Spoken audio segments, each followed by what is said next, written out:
Tu sais, Scott, l'un des cousins de mon ami a dit qu'il avait 18 ans et qu'il était totalement prêt. Il pilote un Su-35. Il a été formé et est prêt à partir combattre. Et il y en a beaucoup comme lui. J'ai parlé avec lui. Il n'a pas répondu à toutes mes questions. Mais pour moi, c'était frappant. Quand il m'a dit qu'il avait 18 ans et qu'il était entièrement prêt, je me suis demandé combien de temps il faut à ces gens pour se préparer à ce genre de mission.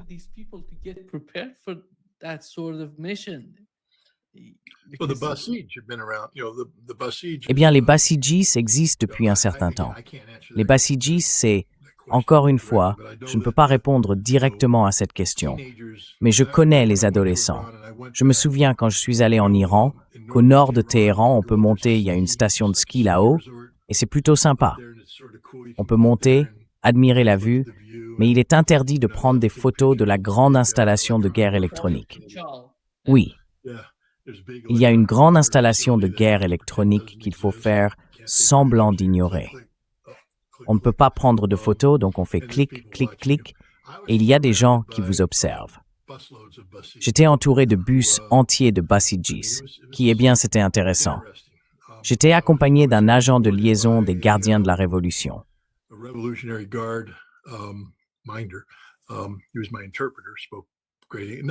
C'était mon interprète. Il parlait très bien anglais. Un type sympa, et il était honnête. Il m'a dit « Non, je fais partie des gardiens de la Révolution. Désolé, Scott, on t'aime bien, mais on ne te fait pas forcément confiance. Alors je suis là. » Nous nous promenions, et puis 2 bus, je pense des Basijis, sont arrivés. Il est vite devenu évident que j'étais américain, et on a commencé à entendre des slogans qui s'organisaient. Ils commençaient à s'échauffer. Vraiment s'échauffer. Il est allé parler à leur chef, à la personne la plus gradée, et ils ont rapidement calmé la situation. Nous avons finalement terminé l'après-midi par quelques poignées de main, au lieu de ce que cela aurait pu devenir. Ils ne m'auraient pas fait de mal, mais je pense que cela aurait pu dégénérer.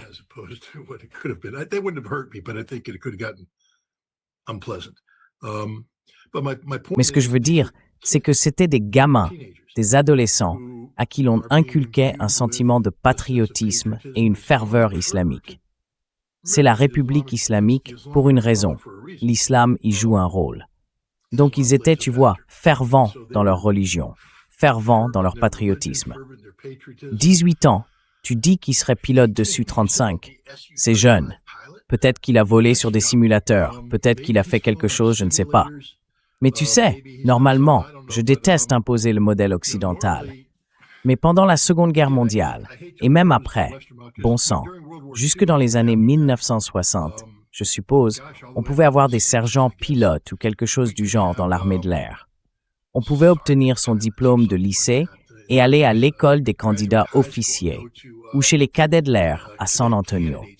Mon père l'a fait juste après le lycée. Tu réussissais le programme et tu pouvais voler, tu devenais pilote.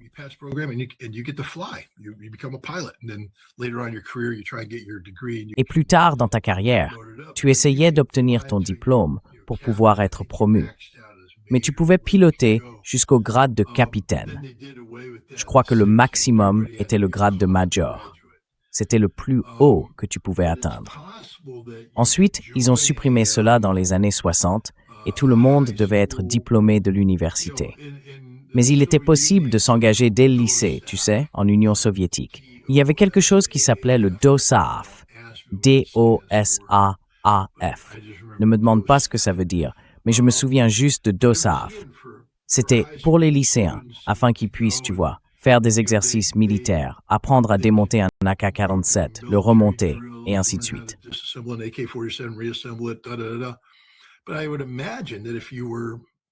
Mais j'imagine que si tu étais techniquement compétent, tu pourrais t'intéresser aux ensembles de communication, apprendre le code Morse, démonter des radios et les remonter.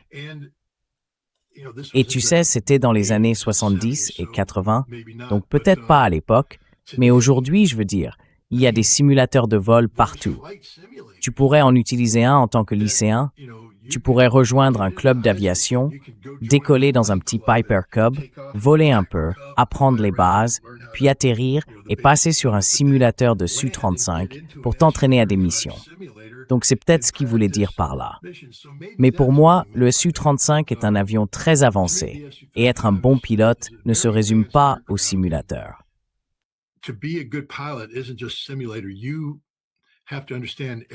Il faut comprendre l'aérodynamique.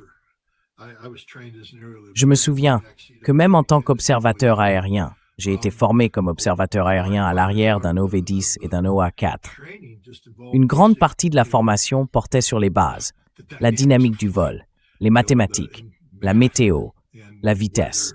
Parce que, croyez-le ou non, ils nous apprenaient vraiment à les piloter. Nous n'étions pas pilotes et ne voulions pas le devenir, mais si c'était un appareil à double commande et que le pilote était touché, il voulait que nous soyons capables de l'atterrir. Si nous nous éjectons, nous sortons tous les deux. S'il ne le fait pas, il meurt. Alors ils nous ont enseigné cela, mais ils l'ont fait par principe.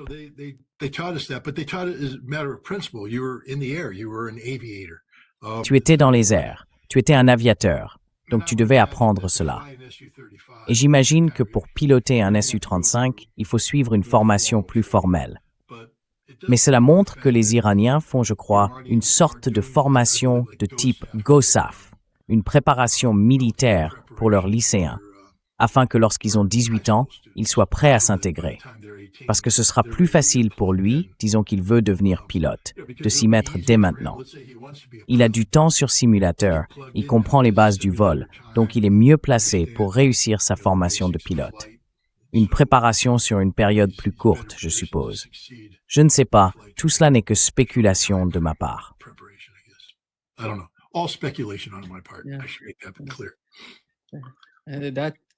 Je devrais préciser cela. Ça me semble logique. Je pense que c'est une bonne hypothèse de ta part. Scott, nous savons que Netanyahou ne veut pas que l'Iran soit perçu comme un pays normal aux yeux des États-Unis. Quand je dis un pays normal, je veux dire que je ne vois aucune raison pour que les États-Unis et l'Iran soient ennemis. Cela n'a pas de sens pour moi, à moins que l'on considère Israël comme le principal décideur en matière de politique au Moyen-Orient. Tu sais, c'est Israël qui détermine la politique des États-Unis dans la région. C'est précisément pour cette raison que je pense que Netanyahou essaye de faire cela. Il a raison, mais pas seulement, je veux dire.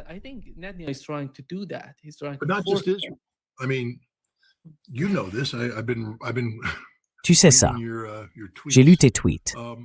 Tu as vu qu'il y a ici, aux États-Unis, une grande diaspora iranienne pro-Shah.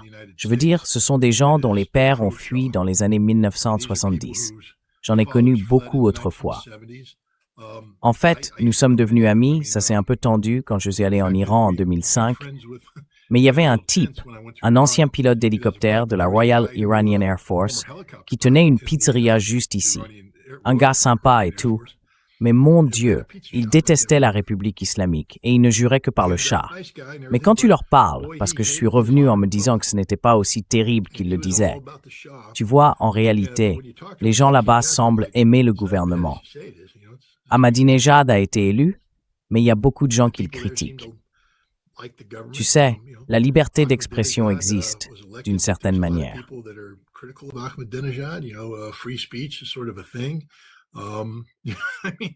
C'était incroyable. Et ils s'en moquent. Ils sont aveugles. Ils ont du pouvoir politique. Et ils ont été soutenus par les États-Unis. Je veux dire, regardez simplement Reza Shah, le fils du Shah. Cet homme n'est personne, littéralement personne. Il n'a aucune assise réelle en Iran. Il n'a aucun véritable pouvoir politique ici, à part son nom. Nous lui donnons du pouvoir politique en prétendant qu'il pourrait devenir ce qu'il ne sera jamais, le dirigeant de l'Iran. Et cela façonne ensuite toute la propagande. J'ai d'ailleurs participé à une émission sur Al-Mayadeen hier, et il y avait un professeur, Robbins, je crois que c'était son nom. J'ai été surpris, car je me suis dit, bon, maintenant ils ont deux Américains qui vont dire des choses rationnelles.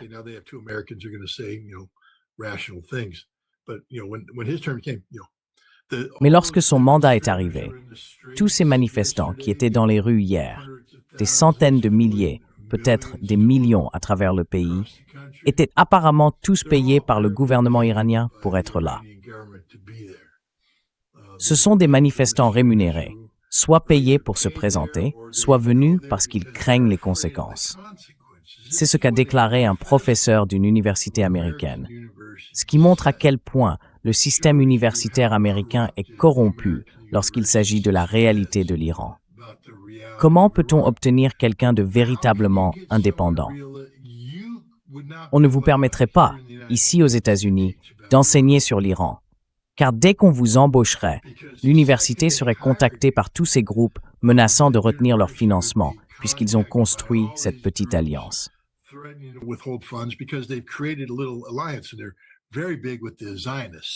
Et ils sont très proches des sionistes. Donc la première chose, c'est que vous savez, le groupe iranien vous appelle, puis les sionistes vous appellent. Les financements sont menacés, et avant que vous ne vous en rendiez compte, votre poste de professeur est retiré. On ne peut faire venir que Trita Parsi.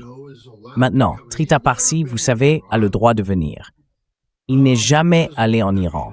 Enfin, je ne sais même pas s'il parle la langue. Je ne vais pas trop le dénigrer. Il parle peut-être le farsi. Mais, vous savez, je le connais depuis un moment, et quand je l'ai rencontré pour la première fois, il se tenait très sérieusement. Il a toujours un air sérieux, et on se dit, eh bien, il doit être un homme sérieux. Il est plus ignorant que terre sur la réalité de l'Iran. Et ce qu'il écrit est tout simplement stupide.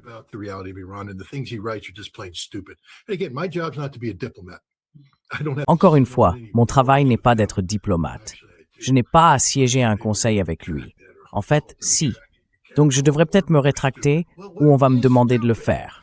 On ne peut pas traiter un membre du conseil d'idiot. Eh bien, et s'il l'est vraiment? Fais de la politique, Scott. Mais il est idiot. Je veux dire, il écrit pour, comment ça s'appelle? RS, Responsible Statecraft. C'est leur expert sur l'Iran. C'est un apologiste de toutes les saletés qui se passent en ce moment.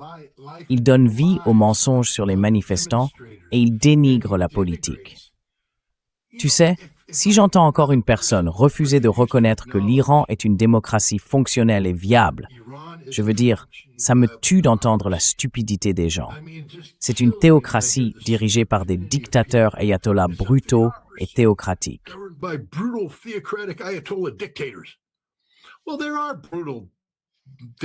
Eh bien, il y a des dictateurs brutaux. Enfin, pas des dictateurs, mais des ayatollahs. Je ne vais pas le nier. Il y a certaines personnes dans ce ministère de la Justice qui me dérangent, des juges inflexibles. Ils s'accrochent et je leur dis non, les gars, vous ne pouvez pas faire ça. Mais l'Iran travaille là-dessus. Lors des manifestations d'hier, en défense du régime, des femmes étaient là sans hijab et elles n'étaient absolument pas harcelées. Pourquoi? Parce que le peuple iranien s'est exprimé. Que se passe-t-il? Comment appelle-t-on une société où le peuple parle et où le gouvernement l'écoute et où cette expression passe, disons, par des élections? C'est une démocratie. L'Iran est une démocratie viable. Leur parlement est élu selon des principes démocratiques. Le président est élu démocratiquement.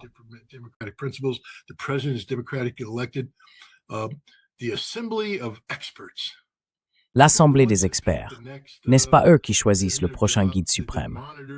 Leur rôle n'est-il pas de surveiller le guide suprême, puis si celui-ci devient incapable d'exercer ses fonctions ou de se déplacer, d'avoir déjà quelqu'un de prêt à le remplacer, et tout cela? Ils sont élus, non? La réponse est oui, ils sont élus. Ainsi, l'Assemblée des experts, les personnes qui supervisent le guide suprême, sont élues par le peuple iranien. Il faut comprendre qu'il s'agit d'un type de gouvernement différent. Il ne fonctionne pas comme le nôtre. Et le Conseil des gardiens, alors? Ils appliquent ce test religieux. C'est une république islamique, après tout. Donc, j'imagine qu'il peut y avoir un critère islamique. Mais en Amérique, nous avons le critère de l'argent juif. Je suis désolé. On va me traiter d'antisémite, mais je vais simplement le dire.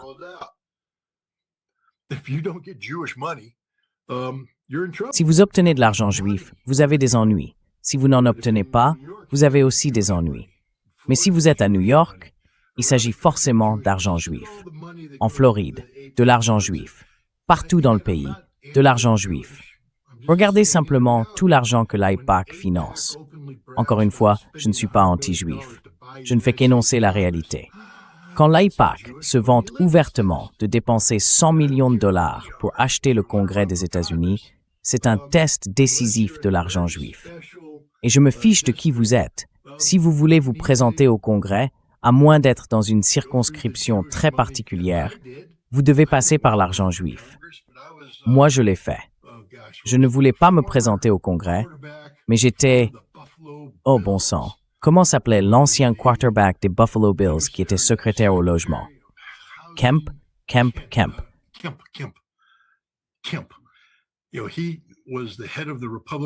Tu sais, il était à la tête du bureau de recrutement du Parti républicain au Congrès, peu importe comment il l'appelait. Et j'ai reçu un coup de fil. Scott, nous voulons que tu te présentes au Congrès. Ils m'ont envoyé à Westchester, dans l'État de New York. Ils m'ont emmené dans ce manoir, et il y avait littéralement des centaines de personnes. Il m'a dit, ils sont tous là pour faire des chèques. Ils étaient prêts à signer des chèques pour faire de moi le prochain membre du Congrès de l'État de New York. Et moi, je leur dis, mais vous avez déjà Gilman. Parce que là où je vivais, il y avait un représentant nommé Gilman, un type très conservateur. J'ai dit, vous avez déjà Gilman, vous n'allez pas le remplacer par moi. Oh non, Scott, m'ont-ils répondu, nous allons te placer dans un autre district.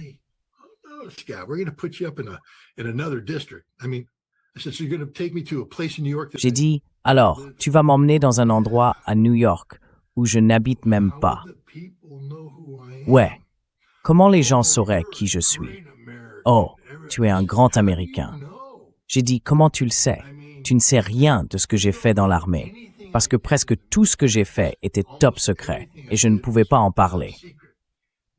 Tu sais juste que j'étais dans l'armée, que j'ai reçu quelques médailles, de bons rapports d'aptitude, tout ça. Mais tu ne sais pas ce que j'ai réellement fait. Tu ne sais rien de moi. Tu ne sais même pas ce que j'ai fait en Irak. Parce qu'à cette époque, il y avait encore beaucoup de choses dont je ne pouvais pas parler. Et donc je lui ai demandé, enfin, il m'a posé 2 questions, et je pouvais juste voir Kemp qui...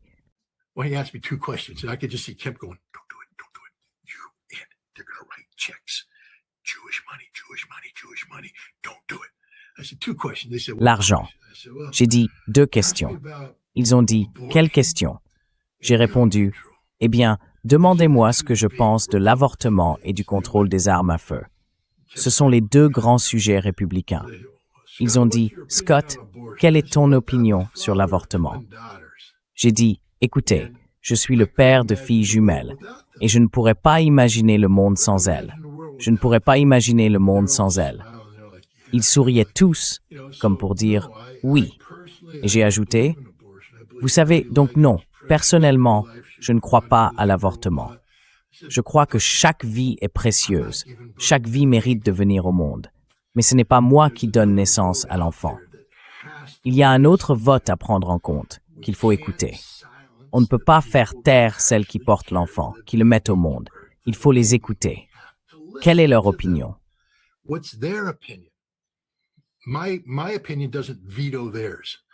Mon opinion n'annule pas la leur. Ils me disent, eh bien, qu'est-ce que tu veux dire? J'ai répondu, eh bien, je dis que les gens devraient avoir le choix. C'est simplement la réalité. Peut-être qu'on peut encadrer ce choix. Ah, ça ne leur a pas plu. Ils ont dit, contrôle des armes. Alors je suis propriétaire d'armes. Venez chez moi. J'ai un fusil de chasse. J'en avais 2. J'ai un pistolet de 9 mm.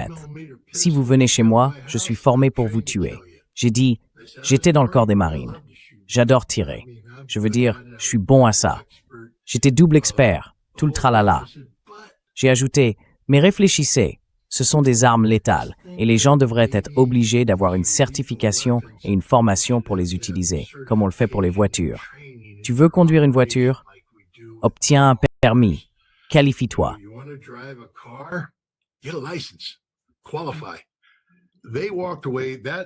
Ils sont partis.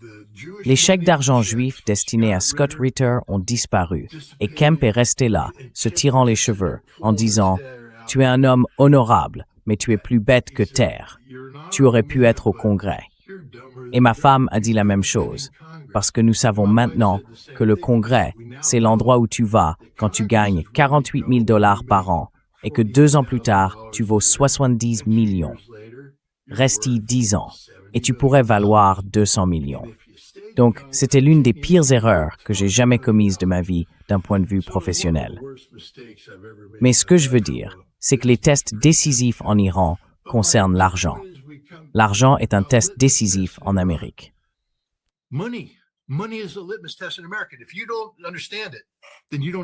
Et si tu ne comprends pas ça, alors tu ne comprends rien à la politique américaine. Nous ne vivons pas dans une démocratie.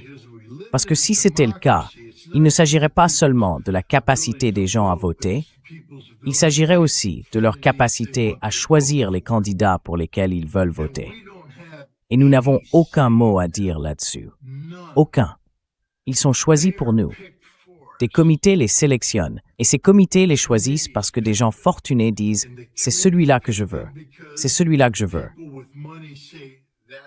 Et avant qu'on s'en rende compte, on se retrouve dans l'isoloir, on tire le rideau, et il y a un bulletin de vote. Et nous exerçons notre pouvoir démocratique en votant pour des personnes dont nous ne savons absolument rien.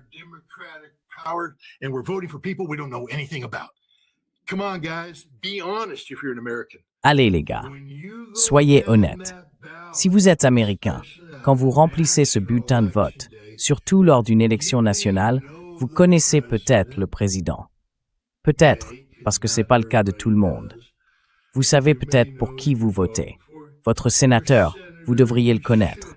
Votre représentant au Congrès, je dirais que 50% des gens n'ont aucune idée de qui il s'agit. Ils se contentent d'y aller et de dire « Oh, d'accord, je vais voter ». Puis vous arrivez à toutes ces autres choses pour lesquelles vous votez. Vous ne connaissez aucune de ces personnes et vous n'avez eu votre mot à dire dans la présence d'aucune d'entre elles sur le bulletin.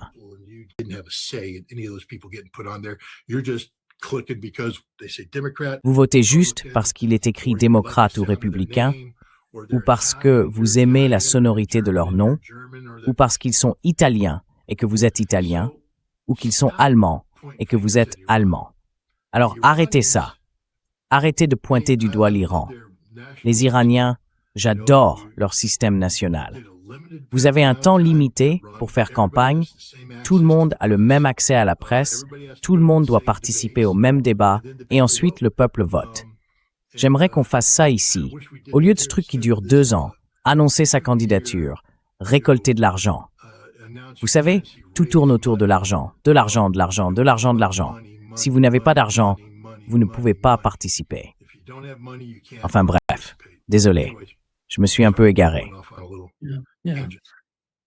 Scott, je pense que beaucoup de personnes dans notre audience s'intéressent à votre évaluation de la fragilité de la situation au Moyen-Orient.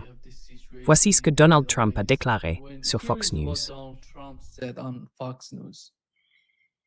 L'Iran, avec ce régime actuel, tiendrait-il vraiment sur la durée? Je ne sais pas. Enfin, je ne sais pas. Je sais une chose, ils veulent conclure un accord. Ils ne parleraient à personne d'autre, mais ils me parlent à moi. Mais tu sais, c'est une bonne question. Beaucoup de gens disent non, et moi je dirais que je préfère conclure un accord. Il faut que ce soit un bon accord. Pas d'armes nucléaires, pas de missiles, pas ceci, pas cela, toutes les choses que tu veux. Mais certaines personnes s'inquiètent parce que ils ont été très malhonnêtes avec nous au fil des années, non? Très malhonnêtes. Obama et Biden, ce qu'ils ont fait en créant un monstre avec l'Iran, c'était terrible. Cet accord nucléaire iranien était l'un des accords les plus stupides que j'ai jamais vus.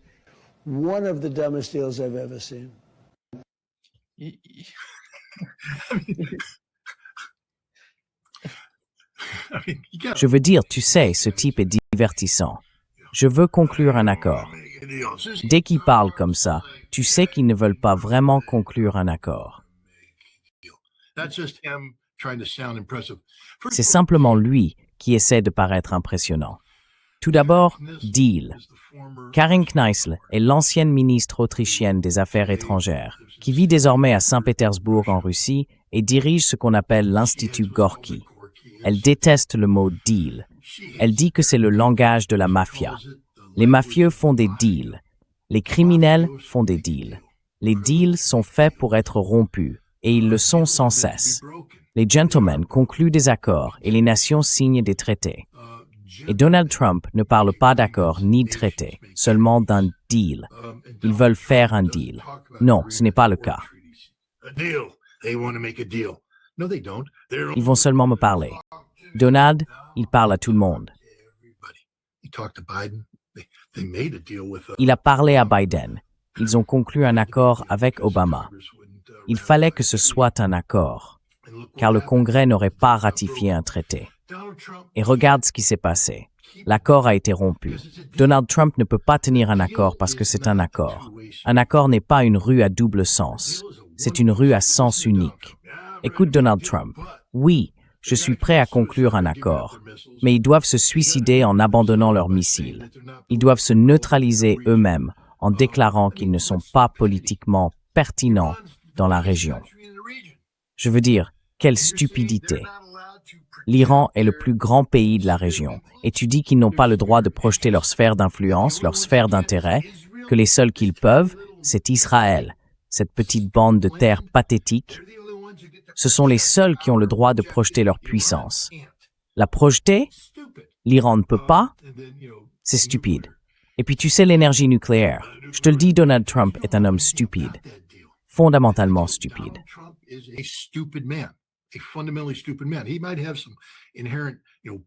Il a peut-être un certain bon sens des affaires. Vous voyez, un instinct naturel. Il a peut-être, vous savez, cette façon d'aborder la diplomatie propre aux brutes.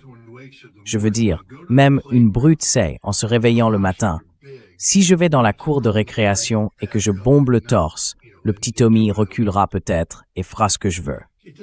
Pas besoin d'être un génie pour comprendre ça. Mais un jour, tu vas aller dans la cour, faire le malin, trompe-pulling, et Tommy va te mettre une claque. Et là, que fait la brute? Son cerveau ne suit plus. Donald Trump est un lâche, physiquement et moralement. Je vous le dis tout de suite, un lâche, physiquement et moralement. Il ne pourrait pas gagner un combat à point nu. D'abord, il est trop vieux pour se battre. Mais à l'époque, quand il disait qu'il pourrait mettre Joe Biden à terre et le corriger, non, tu ne pourrais pas, parce que tu es un lâche. Je ne dis pas que Biden te battrait, parce que je pense que Biden est un lâche aussi. Mais le fait est qu'un jour, tu vas dire quelque chose, juste une chose. À l'époque où je traînais avec la Delta Force, on m'a appris une chose dans un bar de motards. Nous sommes partis parce que les motards devenaient bruyants et agressifs, et qu'ils commençaient à sortir. J'ai dit, pourquoi on s'en va? On pourrait les affronter. Et il m'a répondu, est-ce que nous avons des habilitations de sécurité qui seraient immédiatement suspendues si nous nous battions dans un bar? Nous ne sommes pas là pour nous battre dans des bars. Nous ne sommes pas là pour jouer les durs devant ces gens. Nous sommes là pour accomplir une mission. Et ces gens rendent la situation désagréable. Alors on s'en va. Puis il a ajouté, mais l'autre chose, et ce type était en excellente forme physique, c'est une bonne leçon pour toi.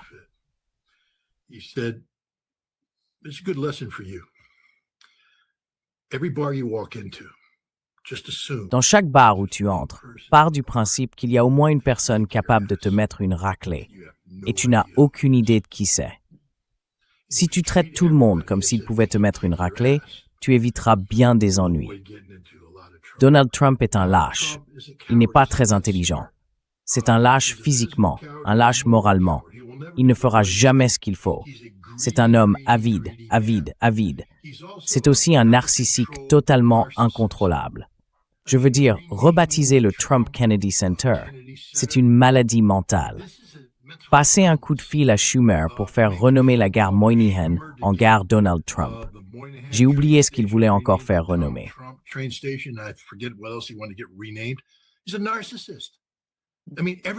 C'est un narcissique. Je veux dire tout. Si je te dis corridor de Zangezur, tu sais de quoi il s'agit. Mais est-ce que tu le reconnais comme le, comment appelle-t-il ça déjà? Le Trump, TRIPP, peu importe, le plan de prospérité ou quelque chose comme ça. Pourquoi faut-il que le nom de Trump soit dessus? Parce que c'est tout ce qu'il connaît. C'est un tyran, c'est un marqueur. Avant sa première candidature à la présidence, si tu prenais le train pour New York, ou si tu y allais en voiture, en descendant la Henry Hudson Parkway, ou peu importe, il y avait une série d'immeubles avant d'arriver vers la 58e rue. Et ils portaient tous le nom Trump.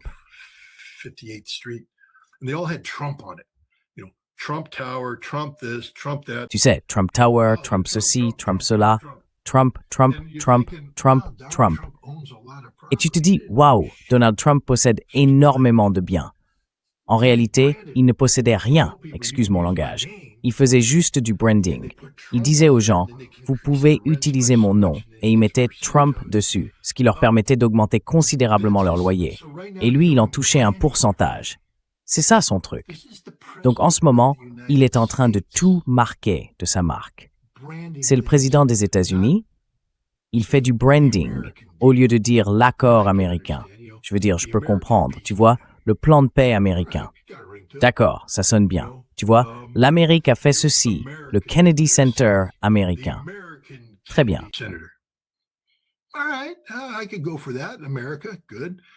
Je pourrais accepter cela en Amérique, bien sûr. Mais il ne se soucie pas de l'Amérique.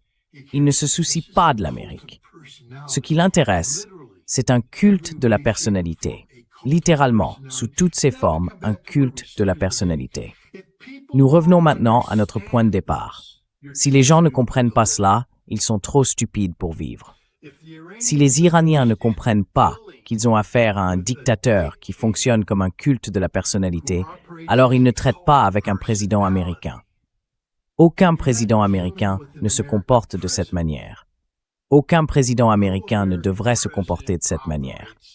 Et, espérons-le, après la fin de ce désastre, si nous survivons, aucun président américain ne se comportera plus ainsi.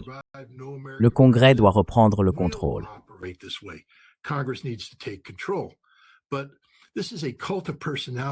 Mais c'est un culte de la personnalité. C'est un homme malade, un homme mentalement dérangé. Et les conséquences pourraient être graves, très graves. Il enferme l'Amérique dans des impasses avec sa bouche. Je veux dire partout. Le Groenland. Je vais envahir le Groenland. Non, tu vas pas le faire. Maintenant, il doit trouver une porte de sortie parce qu'il parle trop.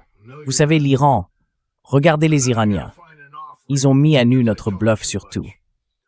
Vous allez vous rencontrer à Istanbul. Non, nous n'allons pas le faire. Avez-vous entendu le porte-parole du département d'État quand on l'a confronté à cela? Nous n'avons jamais pensé que les Iraniens diraient non. Vraiment? Vous ne pensiez pas que les Iraniens diraient non? Vous pensez avoir un levier sur l'Iran?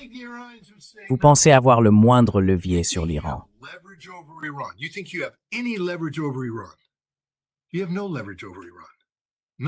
Vous n'avez aucun levier sur l'Iran. Aucun. Le seul levier dont dispose l'Iran, c'est celui qu'il a sur lui-même. La responsabilité d'un gouvernement qui se soucie suffisamment de son peuple pour essayer d'éviter une guerre. Vous savez, les Iraniens auraient parfaitement le droit, en ce moment, d'effacer Israël de la surface de la terre, en invoquant la légitime défense préventive. L'article 51, la doctrine Caroline. L'Iran pourrait, à l'heure actuelle, justifier et s'en tirer en éliminant Israël, parce qu'Israël a proféré des menaces. L'Iran pourrait couler l'Abraham Lincoln et faire exploser toutes les installations américaines de la région en disant « nous en avons le droit ». Parce que Trump dit « je vais vous frapper, je vais vous bombarder, je me prépare à vous bombarder ».